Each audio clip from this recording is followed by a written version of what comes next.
Assalamualaikum warahmatullahi wabarakatuh. Kami dari kelompok 5 yang beranggotakan Naila Nur Alia, Nur Aisyah Jamil, dan Ia Maulana akan mempresentasikan mengenai struktur dan perkembangan organ indera. Silakan disimak. Sistem indera adalah bagian dari sistem saraf yang berfungsi untuk informasi indera. Di dalam sistem indera terdapat reseptor indera, jalur saraf, dan bagian dari otak juga ikut serta dalam tanggapan indera. Umumnya, sistem indera yang dikenal adalah penglihatan, pendengaran, penciuman, pengecapan, dan peraba. Sistem indera yang pertama yaitu ada indera penglihatan atau mata. Bagian dari indera penglihatan ini yaitu diantaranya yang pertama ada kornea atau selaput tanduk yang memiliki fungsi untuk menerima rangsang cahaya dan meneruskannya ke bagian mata yang lebih dalam. Yang kedua yaitu ada iris atau selaput pelangi yang memiliki fungsi mengatur banyak sedikitnya cahaya yang masuk ke mata. Yang ketiga ada pupil yang berfungsi sebagai jalan pengatur keluar masuknya cahaya ke dalam mata. Yang keempat yaitu ada lensa mata yang memiliki fungsi untuk menerima rangsang cahaya dan meneruskannya ke bagian mata yang lebih dalam. Yang kelima ada retina atau selaput jala yang berfungsi untuk membentuk bayangan benda yang kemudian dikirim oleh saraf mata ke otak. Yang keenam yaitu urut saraf mata yang berfungsi meneruskan rangsang cahaya dari retina ke otak. Yang ketujuh, otot mata berfungsi mengatur gerakan bola mata. Yang kedelapan ada konjugativa yang memiliki fungsi sebagai membran pelindung pada mata. Yang kesembilan ada sklera yang berfungsi melindungi bola mata. Dan yang kesepuluh, karoid yang memiliki fungsi memberi atau mensuplai makanan pada mata. Sistem indera yang kedua yaitu ada indera pendengaran atau telinga. Bagian dari indera pendengaran, telinga bagian luar yaitu daun telinga, lubang telinga, dan liang pendengaran. Telinga bagian tengah terdiri dari gendang telinga, 3 tulang pendengar, martil, landasan dan sanggurdi, dan saluran eustachius.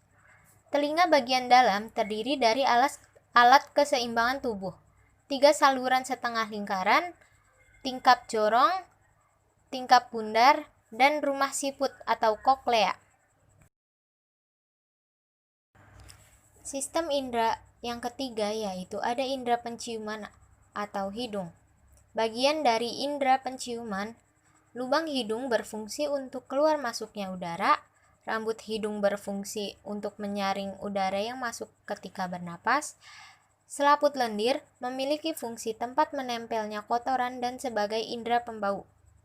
Serabut saraf berfungsi mendeteksi zat kimia yang ada dalam udara pernapasan. Saraf pembau memiliki fungsi mengirimkan bau-bauan yang ke otak. Sistem indera yang keempat yaitu ada indera pengecap atau lidah. Bagian lidah yang berbintil disebut papila adalah ujung saraf pengecap. Setiap bintil-bintil saraf pengecap tersebut mempunyai kepekaan terhadap rasa tertentu berdasarkan letak pada lidah. Daerah-daerah pangkal lidah dapat mengecap rasa pahit, tepi lidah mengecap rasa asin dan rasa asam, dan ujung lidah dapat mengecap rasa manis. Sistem indera yang kelima yaitu ada indera peraba atau kulit. Bagian-bagian kulit ari berfungsi mencegah masuknya bibit penyakit dan mencegah penguapan dari dalam tubuh. Kelenjar keringat berfungsi menghasilkan keringat. Lapisan lemak berfungsi mengangkat tubuh. Otot penggerak rambut berfungsi mengatur gerakan rambut. Pembuluh darah berfungsi mengalirkan darah ke seluruh tubuh. Macam-macam reseptor indera. Yang pertama yaitu ada komoreseptor, yaitu alat indera yang merespon terhadap rangsangan zat kimia, yaitu indera pembau atau hidung dan indera pengecap atau lidah. Penciuman atau olfaksi adalah penangkapan atau perasaan bau.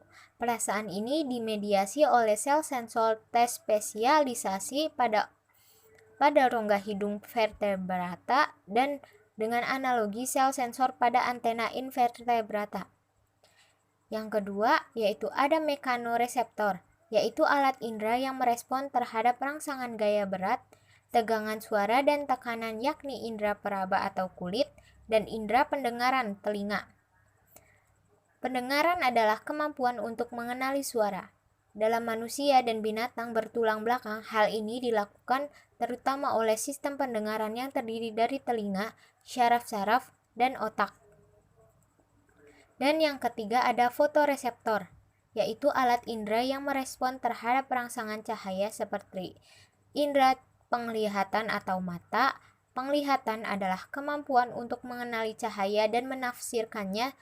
Salah satu dari indera. Alat tubuh yang digunakan untuk melihat adalah mata. Baik, terima kasih. Selanjutnya yaitu sistem indera pada hewan vertebrata. Yang pertama, indera pada hewan mamalia. Mamalia sendiri memiliki 5 macam alat indera, seperti halnya manusia. Seperti yang dicontohkan di samping yaitu kelinci, yang mana masing-masing alat indera tersebut juga berkembang dan berfungsi dengan baik.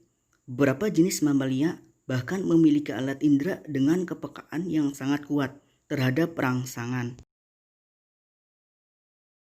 Yang kedua yaitu indera pada hewan aves, dalam kurung burung. Indera pada burung sendiri yang berkembang dengan baik adalah indera penglihatannya, yaitu pada matanya. Mata burung dapat berakomodasi dengan baik. Burung yang hidup dan mencari makanan pada malam hari, pada retinanya banyak mengandung sel batang. Sedangkan burung yang hidup dan mencari makanan pada siang hari, retinanya banyak mengandung sel kerucut. Umumnya burung memiliki daya akomodasi yang sangat baik, sehingga dapat melihat mangsanya dari kejauhan. Yang ketiga yaitu indera pada hewan reptil. Indera pada reptil yang berkembang dengan baik adalah indera penciumannya. Pada kadal dan ular, indera penciumannya terletak di langit-langit rongga mulutnya, berupa lubang-lubang kecil yang tepinya mengandung sel-sel saraf penciuman. Yang nomor 4 yaitu indera pada hewan Pisces, dalam kurung ikan. Indera pada ikan yang berkembang dengan baik adalah indera penglihatan, penciuman, dan pendengaran. Ikan memiliki indera yang disebut gurat sisi, mata, alat pendengaran, dan alat penciuman. Gurat sisi sendiri berfungsi mengetahui perubahan air, sehingga dapat mengetahui kedudukannya dalam air. Indera yang berkembang selanjutnya yaitu indera penciuman dan penglihatan pada ikan. Dan yang terakhir nomor 5 yaitu indera pada hewan amfibi, dalam kurung katak. Pada katak, indera penglihatan dan indera penciuman berkembang lebih baik daripada organ indera lainnya. Indera penglihatan pada katak berupa mata yang dilindungi kelopak dan membran tembus cahaya yang disebut membran niktitan. Indera pendengaran pada katak hanya terdiri dari telinga bagian tengah dan telinga pada bagian dalam. Selanjutnya yaitu sistem indera pada hewan invertebrata. Yang pertama, indera pada protozoa. Protozoa pada umumnya tidak memiliki indera. Meskipun demikian, protozoa peka terhadap rangsangan, yaitu terhadap rangsangan yang lembut akan mendekat dan terhadap rangsangan yang kuat akan menjauh. Eobina salah satu jenis protozoa yang memiliki bilik mata yang dapat menerima rangsangan cahaya. Yang kedua yaitu indera pada hewan arthropoda. Serangga memiliki 4 macam indera yang berfungsi secara baik, yaitu indera penglihatan, indera pembau, indera peraba, dan indera penangkap, getaran suara. Indera penangkap suara disamakan dengan indera peraba dan pembau karena menggunakan alat yang sama. Indera penglihatan pada serangga ada dua, yaitu mata tunggal dan mata majemuk. Ada juga serangga yang mempunyai keduanya. Mata tunggal ochelli merupakan unit tunggal dari mata majemuk. Yang ketiga yaitu indera pada echinodermata. Echinodermata hanya memiliki alat indera khusus berupa sistem indera taktil, yaitu indera peraba dan komoreseptor. Taktil sendiri bertugas untuk memberikan informasi kepada hewan tersebut melalui apa yang disentuhnya. Apa yang menyentuh juga informasi mengenai tekanan, suhu, serta rasa sakit. Indra moluska. Alat indra moluska terletak dalam mantel yang disebut osphradium yang berfungsi sebagai kemoreseptor dan juga mendeteksi jumlah sedimen yang di bawah aliran air masuk. Selain ospradia, alat indra pada moluska ialah mata dan statokis. Indra coelenterata. Hewan berongga seperti ubur-ubur memiliki sel-sel pigmen dan sel sensori yang peka terhadap cahaya serta sejumlah tentakel sebagai alat peraba. Obelia terdapat sel-sel sensorik yang tersebar di permukaan tubuh terutama pada daerah tentakel. Pada Obelia peka terhadap rangsang, sentuhan, dan mendusanya terdapat indera penglihatan yaitu berupa bintik mata. Indra porifera. Tubuh porifera belum membentuk jaringan atau organ, maka dari itu pada pilum porifera belum memiliki sistem indera karena struktur tubuhnya masih primitif. Indra nemathelminthes. Alat indera yang utama pada nemathelminthes adalah papila Bridgely atau ampit. Labil papillam adalah cephalic papilla adalah penonjolan cuticula yang berisi benang syaraf nerve fiber dari syaraf papila. Sensori Bridgely biasanya terdapat di mana-mana pada permukaan tubuh. Ampit ialah invaginasi dari kutikula yang buntu. Diduga fungsi ampit sebagai kemoreseptor. Beberapa jenis mempunyai mata yang terletak pada sisi phrynix, termasuk bentuk pigmen cup dan lensa berasal dari kutikula. Indra platyhelminthes. Beberapa jenis cacing pipih memiliki sistem penginderaan berupa ocelli, yaitu bintik mata yang mengandung pigmen peka terhadap cahaya. Bintik mata tersebut biasanya berjumlah sepasang dan terdapat di bagian anterior kepala. Seluruh cacing pipih memiliki indera meraba dan sel kemoreseptor di seluruh tubuhnya. Beberapa spesies juga memiliki indera tambahan berupa auricula telinga, statocista pengatur keseimbangan, dan rheoreseptor organ untuk mengetahui aliran air sungai. Anomali kelainan pada organ indera. Yang pertama, anomali indera penglihatan. A. Presbiopi adalah penyakit mata karena proses penuaan disebut juga mata tua. B. Hipermetropi atau mata jauh dapat hipermetropi disebabkan bola mata terlalu pendek sehingga bayang-bayang jatuh di belakang retina. Penderita hipermetropi ini tidak dapat melihat benda yang dekat atau biasa disebut rabun dekat. Miopi atau mata dekat adalah cacat mata yang disebabkan oleh bola mata terlalu panjang sehingga bayang-bayang dari benda yang jaraknya jauh akan jatuh di depan retina. D. Katarak adalah cacat mata, yaitu buramnya dan berkurangnya elastisitasnya lensa mata. Hal ini terjadi karena adanya pengapuran pada lensa. E. Keratomealasi adalah kelainan pada mata, yaitu kornea menjadi putih dan rusak. Dan yang kedua adalah anomali indera pendengaran. A. Tuli adalah ketidakmampuan telinga untuk mendengarkan bunyi atau suara.